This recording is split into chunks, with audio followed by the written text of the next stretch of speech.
감사합니다. 옆에 사람 있으세요? 여호와 살롬. 당신은 하나님의 최고의 걸작품입니다. 예. 지난주에 결혼한 김동희 청년의 결혼식 감사에서 조현수 목사님께서 떡을 준비하셨는데 식사하실 때 맛있게 드시고 새 가정을 위해서 기도해 주시면 감사하겠습니다. 오늘 주보 속에 응급부, 총회 응급부 봉투가 나갔을 겁니다. 응급부가 뭐냐 하니까 목사님들과 선교사님들 중에 목회하시다 어려움 당하는 사람들을 돕는 일을 하는 응급부에서 좀 여러분들 기도하면서 조금씩 이렇게 총회에 도움의 손길을 보내달라. 이게 어려움 당하시는 선교사님들과 목회자 가정을 돕기 위한 응급부라는 것을 참고하시고 너무 부담 갖지 마시고 적게라 동참해 주시면 감사하겠습니다. 제가 한 20여 년 전에 몇 년 동안 목 디스크로 심히 고생했고 또 15년 전쯤에 허리 디스크로 심히 고생했었는데 운전을 막 서너 시간 안 쉬고 계속 하고 다니니까 그게 양쪽에 다 이제 문제가 와서 많이 좀 굉장히 저리고 아프고 이런 현상이 와서 우리 몸이 질그릇이구나. 다시 한번 건강의 중요성을 생각하면서 여러분들 건강 관리를 잘 하셔서 건강하게 오래오래 주의 일할 수 있게 되기를 바랍니다.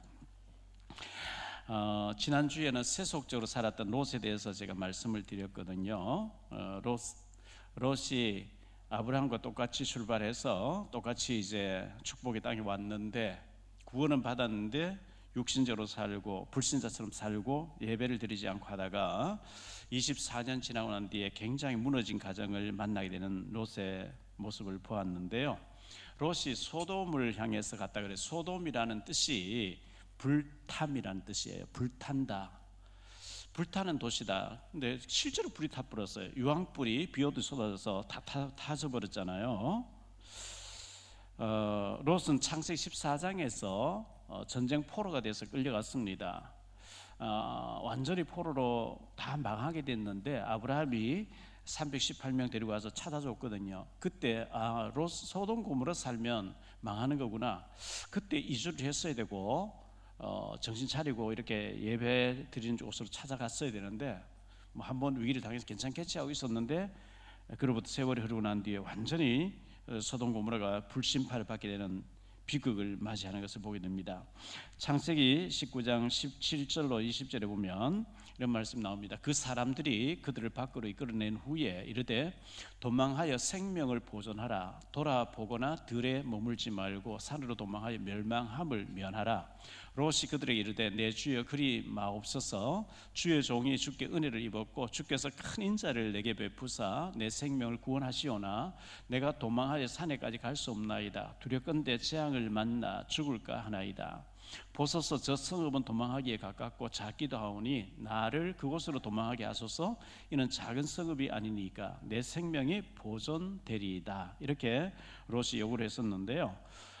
천사는 산으로 도망하라, 도피하라 이렇게 했는데 산까지 못 갑니다. 산을 싫어했어요. 왜 그랬을까 생각해 보니까 아브라함과 롯이 같이 이제 하란에서 왔잖아요. 왔을 때 평지에는 이미 원주민들 다 정복하고 있고 쫓겨가지고 산속으로 밀려갔었단 말이죠. 산에 대한 상처가 있는 거죠. 산을 싫어하는 거죠. 그래서 산까지 못 가겠으니까 요 소알성에 들어가게 해달라. 소알성에 갔는데 사람들이 인간 취급도 안 해주고 말이죠. 저 멸망받는 데서 빠져나왔는데 두 딸과 함께 왔는데 왕따를 당하고 너무 싫으니까 결국은 산으로 갔다 이렇게 말씀하고 있는 거거든요. 창세기 12장에서 아브라함과 롯이 가나안 땅에 왔으나 원주민들이 완전히 장악하면서 산에서도 계속 밀리고 또 밀리고 그래서 애굽까지 갔다 왔잖아요. 산에 대한 상처 이것이 결국은 이제 수알성으로 가게 해달라. 수알성 갔다가 거기서 또 여러 가지 문제를 만나서 결국은 산 속으로 들어갔는데 그 두 딸이 남편 될 사람은 죽어버렸고 아버지에게 술을 드시게 해서 아버지로 말미암아 아들을 낳자 이래가지고 롯이 완전히 그 술을 마시고 혼수 상태에 빠진 상태에서 큰딸이 아버지와 동침해서 아들을 낳고 모압이라고 이름을 지었다 그랬죠. 이 모압이라고 하는 이름의 뜻은 아비의 소생 이런 뜻이거든요.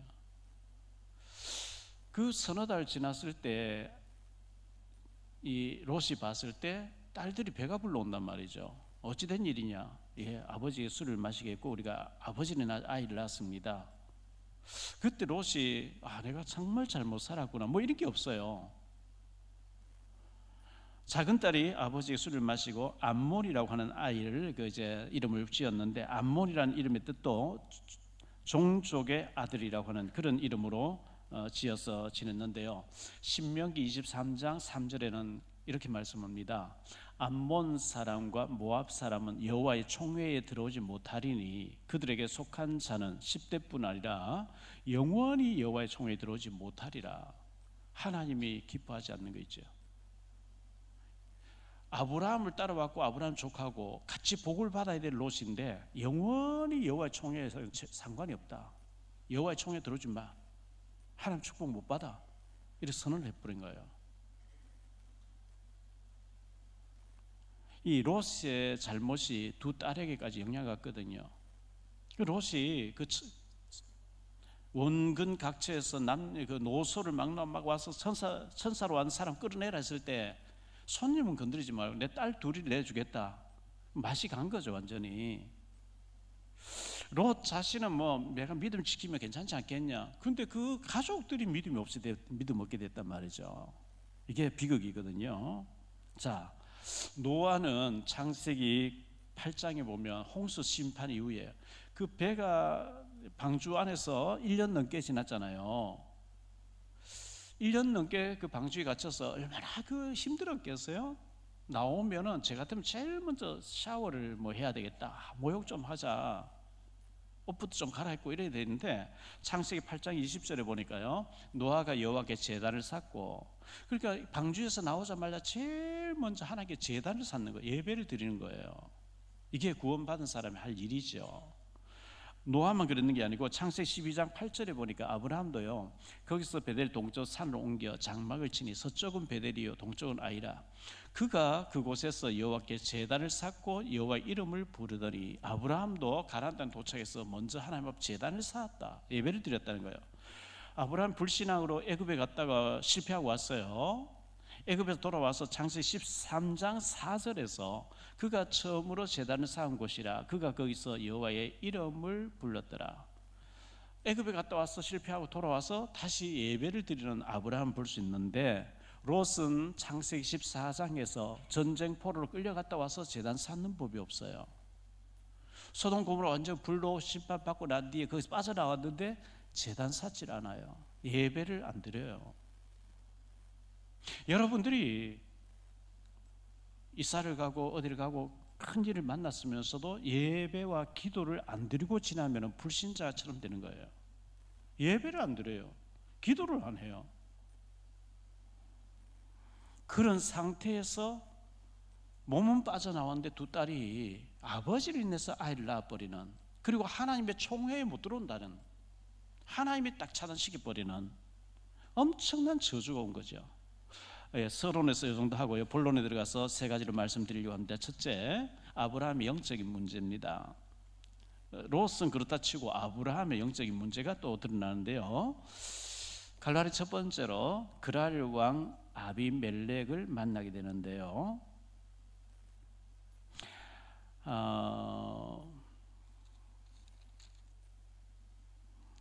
2절 말씀에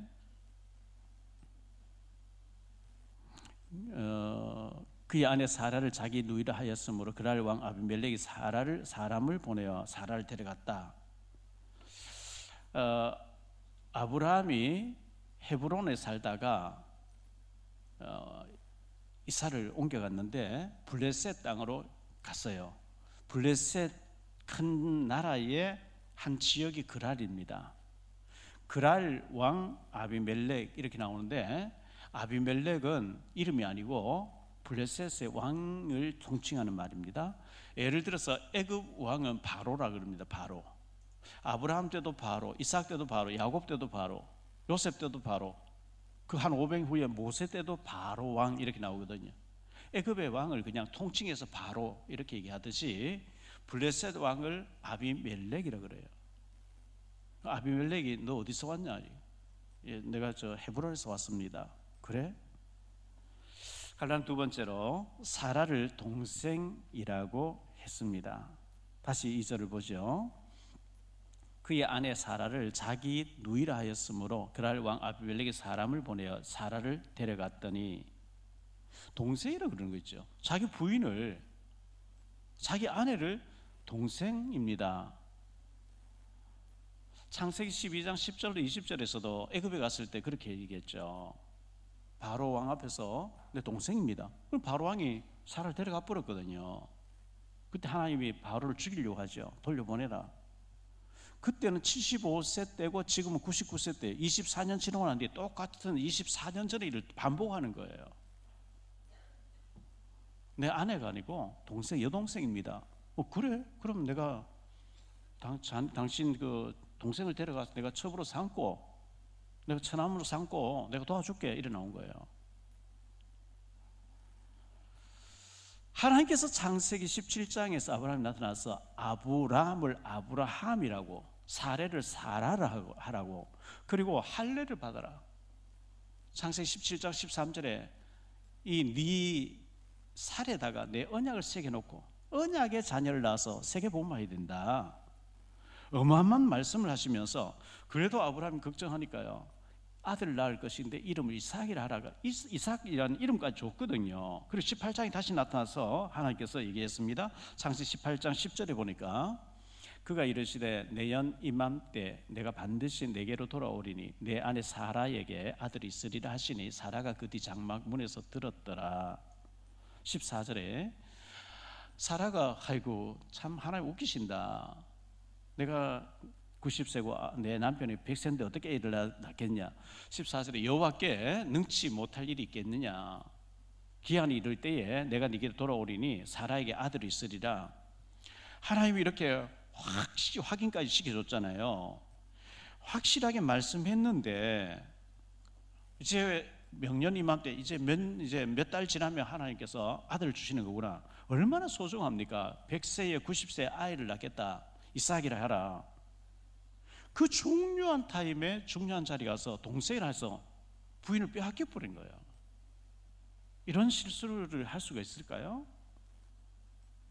갈라는 세 번째로 동생이라고 하는 말은 사실은 거짓말이었어요. 11장, 창세기 11장 27절로 30절에 보면 나오는데요. 데라의 족보는 이러하니라. 데라는 아브람과 나홀과 하란을 낳고 하란은 롯을 낳았으며 하란은 그 아비 데라보다 먼저 고향 갈대아인의 우르에서 죽었더라.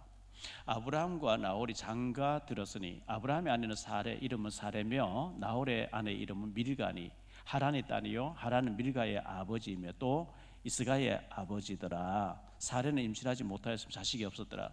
이 나홀은 이복 동생 취해서 결혼한 게 맞아요. 이 아브라함도 진짜 이복 동생, 여동생, 친척 여동생을 취해서 결혼한 것이 맞으면 반드시 그렇게 기록하게 돼 있는데 기록하지 않고 있거든요. 그런데 그냥 겁이 나니까 어디 가서 어든지 동생이라 그래라, 그렇게 이제 거짓말을 하게 되는데, 이 거짓말이 아무것도 아닌 것 같은데 그 엄청난 결과를 가져와요. 이번에 그 TV 조선에서 미스트롯 할 때 김호중 씨가 성악 전공한 사람인데 뽑혔잖아요. 어쨌든요. 그래가지고 유명한 가수가 됐는데 그 엔터테인먼트에서 김호중 이거 콘서트를 하면 표가 그냥 매진돼 버린다는 거예요. 뭐 돈이 수억씩 들어오니까 굉장히 이제 큰 그 행사를 많이 잡았겠죠. 그 친구가 예수 믿는 사람이고 간증도 하고 이랬던 사람이잖아요. 예수 믿는 사람이거든요. 그러다 뭐 인기가 있고 하니까 뭐 잠시 좀 하나님 떠나고 인기에 휩쓸려 가지고 실수할 수도 있겠죠. 자, 술 마시고 운전하다가 사고 났어요. 뭐 연예인이니까 그럴 수도 있겠다. 미안하다고 변상해주고 그러면 아무 구속될 일이 없는데, 문제는 뺑소니를 했어요. 그리고 옷을 갈아입혀가지고 이제 매니저를 자수시켰어요. 이게 이제 꼬이기 시작한 거죠. 구속됐잖아요. 간단한 일을 거짓말함으로 거짓말 또 거짓말하고 거짓말하고 이게 복잡하게 되어서 구속까지 됐단 말이죠. 물론 히브리서 12장 5절로 11절에 보면 징계란 말이 나와요. 하나님 자녀가 잘 살지 아니할 때 하나님 징계한다. 만약에 너에게 징계가 없으면 사생자라 그랬거든요. 구원받은 하나님 자녀가 인기에 취해서 하나님 떠나고 불신자처럼 살 때 하나님 징계하시는 걸 사랑하신다는 증거겠죠. 뭐 천하를 다 얻은 것 같고 막 어마어마한 자리에 올라갔는 것 같은데 하루아침에 무너지잖아요. 하나님 떠나면 하루아침에 무너져요. 더 큰 하나님의 계획이 계시겠죠. 들어가서 살면서 회개하고 하겠죠. 어쨌든 아브라함은 너무 중요한 시기에 하나님께서 내년 이맘때 네가 아들 낳을 것이고 내가 네게 다시 오겠다. 중요한 시기에 하나님의 카운트가 지금 시작됐는데 동생을 그래서 부인을 빼앗아 다른 사람이 가버렸으니 큰일 났잖아요. 자, 이런 때에 크게 두 번째로 생각할 말씀은 하나님의 보호하심인데요. 하나님의 보호하심. 우리 애국가에도 보면 하나님이 보호하사 우리나라 만세. 저도 여러분도 우리 가정도 우리 교회도 우리 대한민국도 하나님이 지금까지 지켜주신 줄 믿습니다. 지켜주지 않으면 벌써 무너졌죠. 저 같은 인간은 뭐 100번 1000번 다 망했을 거예요. 갈라는 첫 번째로 현몽하신 하나님인데요. 하나님이 현몽하셨대요. 3절 말씀을 보니까요, 그 밤에 하나님이 아비멜렉에게 현몽하시고 그에게 이르시되 네가 데려간 이 여인으로 말미암아 네가 죽으리니 그는 남편이 있는 여자임이라. 자, 이방 여자를 첩으로 데려왔어요. 그러면 저녁 먹고 데리고 잘 동침을 하겠죠. 새로운 여자 데려와서 동침을 하겠죠. 그런데 하나님이 아비멜렉을 졸리게 만들어서 여자를 건드리지 못하고 잠에 골아 떨어졌는데 그 밤에 하나님은 현몽, 꿈으로 현몽했다 했는데 이 현몽이란 히브리어가 하롬이란 단어인데요, 꿈속에 하나님이 들어가셔서 개입하셨다는 뜻이에요. 하나님이 바로 이 아비멜렉 꿈을 잠이 들게 해놓고 꿈속에 들어가셔서 직접 개입하신 거예요. 너 죽을래? 너 그 여자 돌려보내. 안 그럼 너와 네게 속한 모든 사람 다 죽는다. 하나님이 이렇게 경고하신 거예요. 하나님이 보호하신 거죠. 가장 두 번째로 아비멜렉의 반응이에요. 자, 이런 일을 겪으면서 아비멜렉의 반응 4절 5절인데요 아비멜렉이 그 여인을 가까이 하지 아니하였으므로 그가 대답하되 주여 주께서 의로운 백성도 멸하시나이까. 그가 나에게 이는 내 누이라고 하지 아니하였나이까. 그 여인도 그는 내 오라비라 하였사오니 나는 온전한 마음과 깨끗한 손으로 이렇게 하였나이다. 이렇게 아비멜렉이 하나님 앞에 꿈속에 지금 대화를 한 거죠. 그 당시 왕들은요 첩을 많이 뒀어요.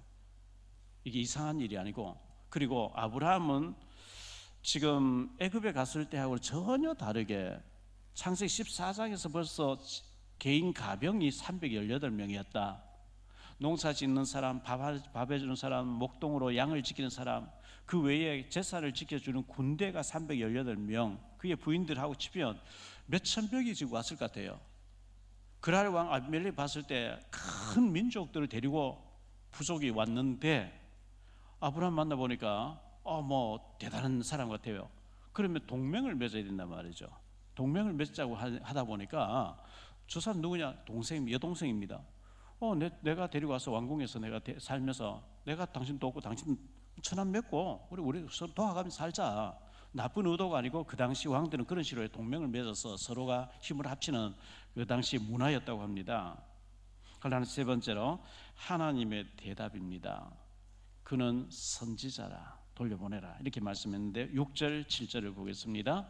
하나님이 꿈에 또 그에게 이르시되 네가 온전한 마음으로 이렇게 한 줄을 나도 알았으므로 너를 막아 내게 범죄하지 아니하게 하였나니 여인에게 가까이 하지 못하게 함이 이 때문이라. 이제 그 사람의 아내를 돌려보내라. 그는 선지자라. 그가 너를 위하여 기도하리니 내가 살려니와 내가 돌려보내지 아니하면 너와 네게 속한 자가 다 반드시 죽을 줄 알지니라. 그는 선지자야. 선지자의 아내야. 돌려보내. 안 돌려보내면 너와 네 가족 전부 다 죽이겠다. 하나님이 이렇게 하신 거거든요. 아브라함이 거짓말했어요. 아브라함이 거짓말했는데 하나님은 아비멜렉을 죽이려고 하면서까지 보호를 하신 장면을 보여주는데요. 여기 선지자라고는 히브리어가 나비란 단어인데, 나비란 단어의 뜻은 하나님의 말씀을 받은 자, 이런 뜻이에요. 저와 여러분은 하나님의 말씀을 간직한 자들이잖아요. 말씀을 전해야 될 사람들이거든요. 하나님 보실 때 누가 중요한 사람이? 돈 많이 가진 사람 중요하겠어요? 아니에요. 하나님 보실 때 돈 아무 상관이 없어요. 높은 사람이, 지위 있는 사람 중요할까요? 아니에요. 하나님의 말씀을 담고 말씀을 전해서, 하나님 모르는 사람에게 말씀을 전해서 하나님 살아계신 것과 예수 믿고 구원받아야 된다, 복음을 전할 자가 중요한 줄 믿습니다. 그렇지 않아요? 말씀을 받은 자, 선지자야. 너 그 사람 건드리면 죽어.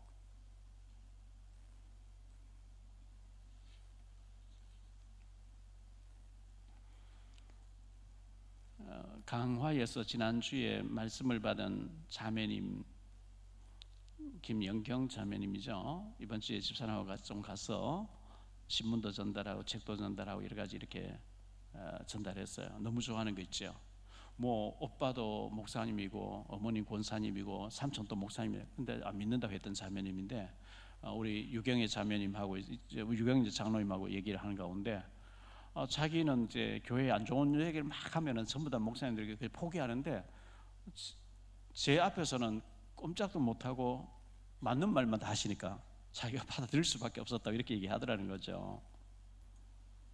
김영일 목사님하고 제가 전에 바닷가에 어떤 집에 잠깐 가서 해산물 좀 산 적이 있었는데, 그 집에 제가 이번 주에 들리게 됐어요. 들려서 일부러 이제 신문하고 자료를 좀 가지고 이래 가서 달력 남았는 거 하나 들고 이래 했더니만은, 얘기해 보니까 우리 언니가 여자 목사님이었는데 이제 은퇴를 해서 지금은 이제 목회를 안 하고 계시다. 또 누가 목사님, 집안에 목회자 집안인데 역시 교회를 안 다니다 안 다닌다는 거죠. 우리 주변에 그런 사람 너무 많아요.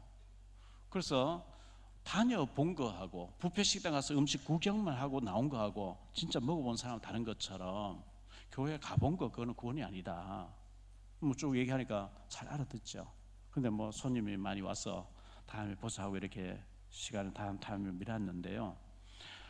우리가 가진 이 복음을 우리는 때를 얻든지 못 얻든지 전해야 될 줄로 믿습니다. 세 번째로 생각할 말씀은요, 아브라함이 하나님께 기도하며, 이렇게 말씀하고 있어요. 하나님께 기도했다는 거죠. 하나님께서 기도해 주라 그랬거든요. 갈라디아 첫 번째로, 네가 어찌하여 이렇게 하였느냐. 불신자가 지금 아브라함을 너무너무 꾸짖고 책망하는 거예요. 네가 어찌하여 이렇게 했느냐. 8절로 10절을 보겠습니다. 아비멜렉이 그날 아침에 일찍 일어나 모든 종들을 불러 그 모든 일을 말하여 들려주니 그들이 심히 두려워하였더라. 아비멜렉이 그 아브라함을 불러서 그에게 이르되, 네가 어찌하여 우리에게 이렇게 하였느냐. 내가 무슨 죄를 네게 범하였기에 내가 나와 내 나라가 큰 죄에 빠질 뻔하게 하였느냐. 내가 합당하지 아니한 일을 내게 행하였도다 하고, 아비멜렉이 또 아브라함에 이르되, 내가 무슨 뜻으로 이렇게 하였느냐. 불신자가 지금 아브라함을 너무너무 책망하는 거예요. 이 9절에 네가 어찌하여, 이 말이에요. 원래 뜻은 네가 행함이 참으로 어리석도다, 이렇게 얘기한 거예요. 네가 하나님 믿는다면 왜 그런 짓 했냐. 네 참 어리석네. 신자가 불신자에게 너무너무 책망을 듣는 거예요. 이게 네가 어찌해서 이렇게 거짓말해가지고 이런 일이, 어떻게 네 부인이라 하면 되는데 어떻게 부인을 동시에 할 수 있냐. 네가 인간이냐, 막 이래 나온 거예요.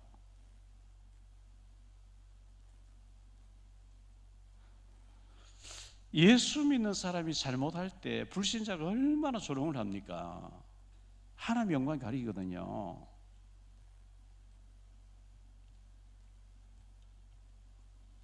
어떻게 자기 와이프를, 자기 부인을 동생을 해서 빼앗기고 그리고 발 뻗고 잡니까?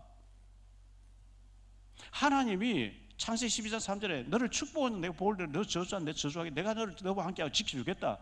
하나님 믿어야 되는데 24년 전에는 뭐 그렇다 치고 지금 중요한 시간에 명년 임한데 아들을 알게 이삭이라 해라. 네 몸에서 날 아이다. 온갖 하나님의 언약을 다 확인해 줬는데도 동생이라고 그래서 부인 빼앗기고. 사람마다 이런 약점이 있어요. 이런 영적인 상처들이 있어요. 두 번째로, 갈라한 두 번째로요, 아브라함의 반응입니다. 아브라함의 반응 11절로 13절인데요. 아브라함이 이르되 이곳에서는 하나님을 두려워함이 없으니 내 아내로 말미암아 사람들이 나를 죽일까 생각하였으며 또 그는 정말로 나의 이복 누이로서 내 아내가 되었으니, 이거는 거짓말이고요. 아브라함이 나를 내 아버지의 집을 떠나 두루다니게 하실 때에 내가 아내에게 말하기를 이후로 우리의 가는 곳마다 그대는 나를 그대의 오라비라 하라. 이것이 그대가 내게 베풀 은혜라 하였노라.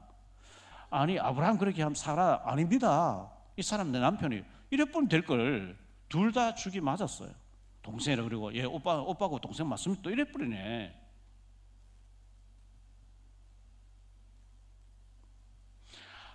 애굽에 가서 그렇게 말했더니 바로 왕이 데려가서 많은 선물을 줬어요.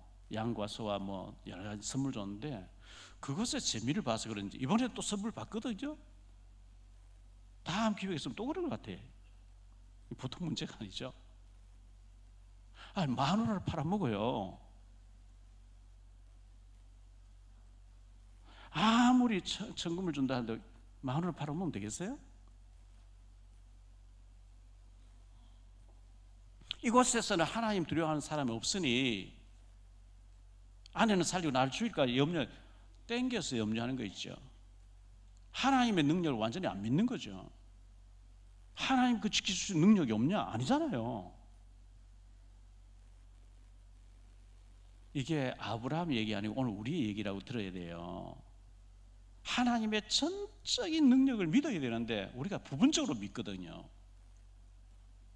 갈라디아서 세 번째로 아브라함의 기도가 나옵니다. 14절로 18절인데요. 아브라함의 기도가 나옵니다. 아비멜렉이 양과 소와 종들을 이끌어 아브라함에게 주고 그의 아내 사라도 그에게 돌려보내고 아브라함에게 이르되 내 땅이 네 앞에 있으니 내가 보기에 좋은 대로 거주하라 하고 사라에게 이르되 내가 은천계를 네 오라비에게 주어서 그것으로 너와 함께한 여러 사람 앞에서 내 수치를 가리게 하였노니 네 일이 다 해결되었느니라. 아브라함이 하나님께 기도하며 하나님이 아비멜렉과 그의 아내와 여종을 치료하사 출산하게 하셨으니 여호와께서 이왕에 아브라함의 아내 사라의 일로 아비멜렉의 집에 모든 태를 닫으셨음이더라.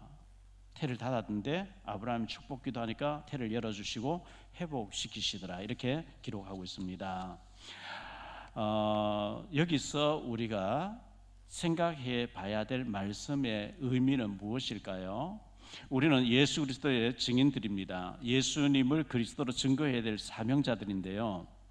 여러분의 가정에서, 직장에서, 사업장에서 근무하는 근무지에서 복음을 모르고 하나님 모르는 사람들, 방황하고 있는 사람들, 불신자들, 종교인들을 우리는 많이 주변에 있습니다.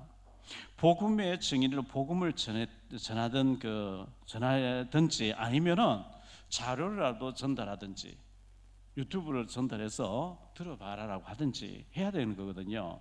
우리를 파수꾼으로 증인을 부르셨어요. 선지자로 불렀다니까요. 하나님 말씀을 담은 자로 선지자로 부르셨는데 이걸 보고 우리는 파수꾼이라 하기도 하고 파수망대라고 합니다. 도둑이 오면 개가 짖어야 되겠죠. 도둑이 오는데 개가 안 짖고 있다. 그럼 개가 개의 역할을 못하는 거겠죠. 내 옆에 죽어가는 사람이 있는데 구달아 다니고 있는데 자살하려고 하는데 복음 얘기 절대 안 해준다. 이거는 큰 잘못이에요. 아브라함이 갈대아 우르에서 하나님의 부름받고 정든 고향 친척 아비 집을 떠나서 하나님이 원하시는 가나안 땅으로 갔어요. 아브라함이 거주해야 될 곳은 가나안 땅인데 애굽, 그 자기 하나님의 울타리를 벗어나 애굽으로 갔을 때 큰 실수를 하게 되고 여기서도 블레셋지로 가서 또 큰 실수를 하는 거거든요. 그런데 하나님이 아브라함 잘못했는데 하나님이 지키시고 보호하시는 장면을 보여주는데요. 아브라함이 갈대아우르, 바벨론의 갈대아우르 지역에서 태어났다가 하나님께서 정든 고향 친척 아비지를 떠나서 내가 네게 보여줄 땅으로 가라, 가나안 땅으로 왔던 것처럼 우리가 태어난 곳은 뭐 충청도, 강원도, 경상도, 전라도 다 다를지라도 하나님의 어떤 인도를 따라서 여기 와서 지금 우리가 복음 때문에 모여 짓는데요. 이걸 보고 여정이라고 그래요. 언약의 여정이죠. 하나님께서 이곳까지 인도하셨어요. 또 앞으로 우리가 또 가야 될 곳이 있을 거예요. 하나님께서 우리를 또 인도하실 거예요. 그걸 보고 이정표라고 얘기해요. 망대라고 하기도 하고 여정이라고 하기도 하고 이정표라고 하는데, 여기까지 인도하신 하나님께서 앞으로도 인도하실 줄 믿습니다. 어디에서 누구를 만나든지 우리는 증인이라는 것을 잊으면 안 돼요. 파수꾼이라는 걸 잊으면 안 돼요. 그 중요한 선지자다. 말씀을 받은 자다. 너 그 말씀 받은 사람 기도 받아야 돼. 너 기도 안 하면 죽여. 하나님이 너무 중요하게 아브라함을 세워줬는데 아브라함이 자기 자신의 중요성을 못 깨닫는 거예요. 문제는 거짓말하고요. 아이고 혹시 뭐 저 사람 나 죽이면 어떡하나. 그건 착각입니다. 결론적으로요, 첫째, 아브라함의 영적인 문제였어요. 아브라함은 이런 영적 문제 있냐? 아니요. 저가 여러분 다 영적 문제, 숨겨져 있는 드러나지 않는 영적 문제 다 있어요. 상처들이 다 있어요. 나만 아는 영적 문제가 있어요. 그걸 하나님 앞에 기도해야 돼요. 염려하지 말아야 될 걸 염려하는 거예요. 염려하다 보니까 대책 세운다는 거짓말 대책 나오는 거예요. 동생이라 그래라. 간단한 거짓말 같은 이게 엄청난 결과를 가져와 버린 거예요. 이게요. 두 번째로 하나님의 보호하심. 아브라함이 실수하고 아브라함이 거짓말, 아브라함이 잘못하는데 하나님이 아브라함을 얼마나 귀하게 여기시는지 하나님이 보호하시고, 꿈속에 들어가서 너 죽을래? 너 안 돌려보면 네 가족 다 죽인다. 태를 다 달아버리고요. 아브라함이 잘못했는데 상대방을 하나 죽이려고 하면서 보호하시는 거 있죠. 지금까지도 하나님 우리를 보호해 주셨고 앞으로도 천국한 날까지 보호하실 줄 믿습니다. 두려워할 필요 없어요. 죽을 일 있으면 죽으면 되겠죠 뭐.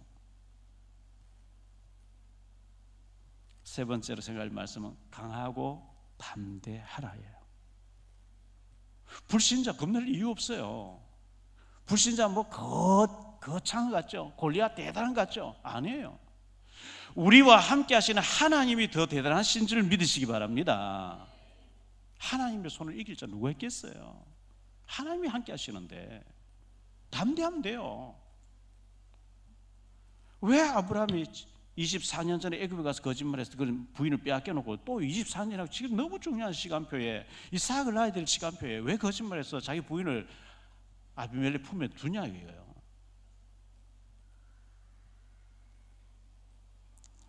이런 영적인 문제, 숨어있는 영적인 문제 딱 만났을 때 그게 드러나는 거거든요. 믿음으로 승리하게 되시기를 예수님 이름으로 축복합니다. 기도합니다. 주님 감사합니다. 아브라함의 영적인 문제를 우리가 다시 한번 보게 됩니다. 그렇게 믿음이 좋고 믿음의 조상이요 복의 근원이요 이 아브라함의 후손을 통해서 그리스도가 나게 하시겠다고 하는 하나님께서 계속 찾아와서 어마어마한 축복을 약속했음에도 불구하고 문제 사건 앞에 가서 하나님보다 사람이 더 무섭게 보이고 아브라함이 거짓말한 것 때문에 부인을 아비멜렉에게 빼앗기고 아브라함이 실수하고 아브라함이 잘못했음에도 불구하고 하나님께서는 보호하시고 아비멜렉을 죽이려고 하신 것이 보호하시고 찾아오게 하시는 하나님의 계획을 보게 됩니다. 하나님을 전적으로 신뢰하게 하시고 믿음으로 승리하는 저희들 되어지게 하옵소서. 주 예수 그리스도 이름으로 축복하며 기도하옵나이다.